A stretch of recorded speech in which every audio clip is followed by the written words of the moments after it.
Now, the question then arises, how do we get all of these cells? And so these cells start out in a kind of stem cell we call the common lymphoid precursor.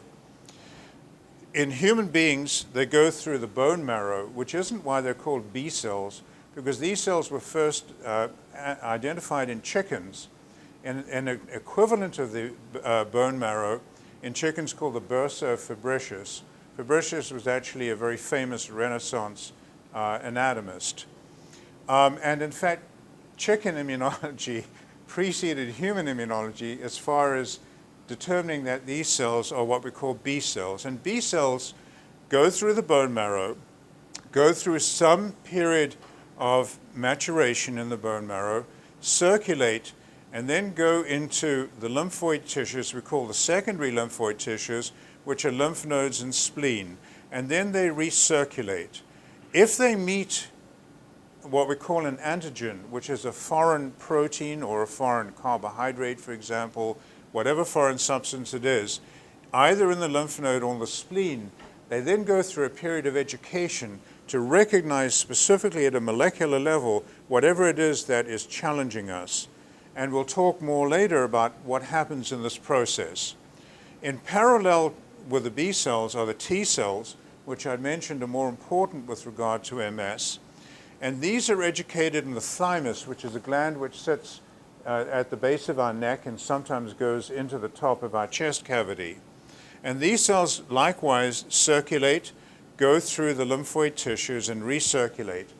And the theme of the immune system is that cells circulate and recirculate. So it has what we call a systemic response. And even though a disease like MS is a specific disease to a specific tissue and a specific organ in the body, the way the immune system works is that it goes throughout the whole body, so that everything that's going on in the brain, in theory, could be measured outside of the brain, for example, in the circulation. And this is something that scientists who are not in the field don't really recognize very well. So they keep saying to us, well, you're not looking in the brain. Well, we can't chop out the brain of someone, so we have to look when we do research elsewhere, for example, in the bloodstream. Part of this whole system is the system of what we call lymphatics. So the lymph nodes, which you've probably known yourself whenever you've had an infection and they get swollen, occur all over our body, in the base of our neck, and these actually drain the brain throughout our limbs, particularly what we call the axilla, which is under the arm, or at the top of the groin. And these immune cells that are, let's say, for example, come from the skin of the leg, come up to these nodes, they get filtered through, go up what's called the thoracic duct, zip back into the veins through the heart, and come out in the arteries and circulate to the organs. So there's this ongoing circulation of these immune cells which helps surveil the whole body, and then can, I'll show you, go specifically to an area where they're called upon to react against what they might recognize. This is a microscopic picture here of a lymph node, and it may be very hard to see in the back, but there are these little areas here we call follicles, which is where the B cells hang out. And then there's an area here called the T cell area, and this is where the T cells are. So the immune system, even though it uses a similar organ like a lymph node, has things go in parallel in part to separate the two different kinds of cells in the way that where they're instructed, even though they may be instructed and respond against the same kind of tissue or the same kind of microbe. The other thing about it, and I'll show you some pictures, is that immune cells get, for example, into the lymph nodes in two ways. Number one, they come from what's called the lymph. So, for example, in the past when women had radical mastectomies for cancer, they would get massive swelling in their arm. That's the lymph tissue.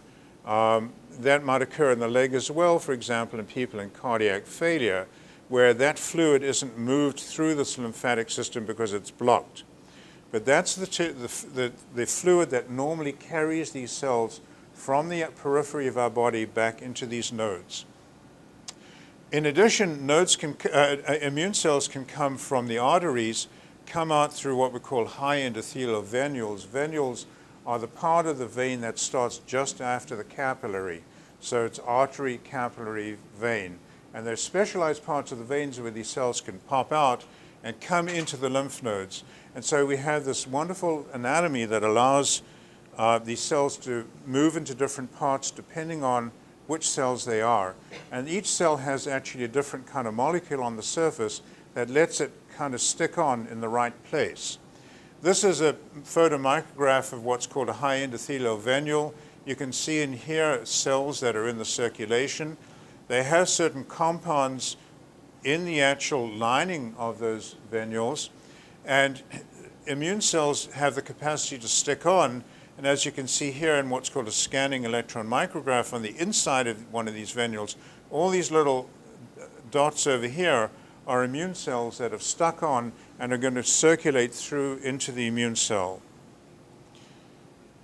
So if, for example, we get an infection in the skin or our GI tract or our respiratory tract, and there's a microbe over here, then dendritic cells that are those gatekeepers we talked about pick these up, take them then into the lymph node, into the lymphatic vessels, to the nodes, or in the circulation of the body to the spleen. And from there, they start the process of educating B cells and T cells to recognize whatever it is that's foreign. And if, for example, let's say there's an abscess because there's a boil and there's a bacterium causing infection, inflammatory cells come there, they bring all of this into the lymph node, and after they've been processed so that they're educated to recognize specific parts of these different microbes, these cells will circulate back to the tissue where they then go and fight off an infection.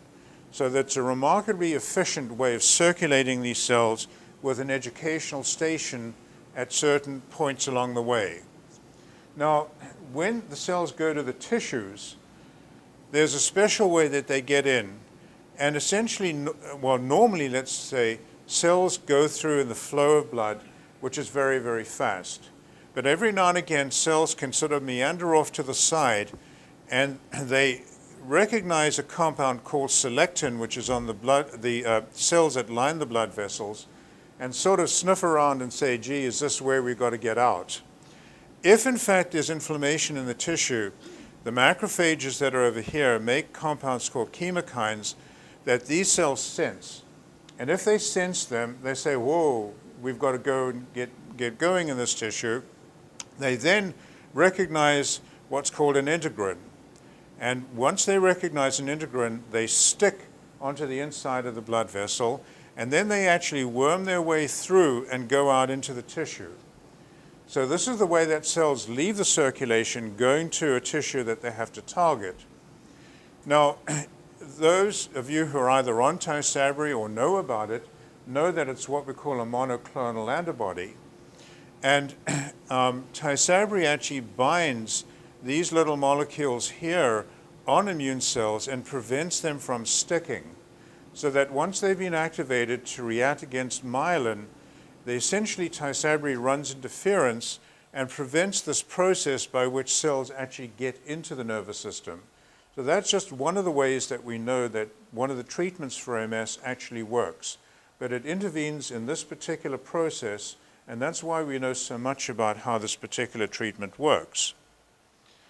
Now let's come back to the issue of what we call specificity of the immune response. About 100 years ago, there was a researcher called Karl Landsteiner who emigrated from Germany to the US, worked in New York, and he took very, very small chemicals and attached them to proteins. And he found that if you took a chemical that reacted, let's say, on the left side of the molecule compared with one on the right, that the immune system could actually tell them apart. So that's called specificity. It has a remarkable ability to look at a molecule and the shape of a molecule and recognize it. So the issue is, how does this all happen? Well, this here is a sort of stick picture of an antibody. Sort of looks a little bit like a Y. And stuck on the end of that antibody is what we call the antigen, which is the protein that it recognizes. And so it actually learns to bind something very specifically and a part of that molecule very specifically. And the way that it does that is that little loops as part of the molecule here are adjusted, and we'll talk later how they're adjusted at a molecular level so that they form different shapes. And when they form the right shape that recognizes that antigen, it'll bind on.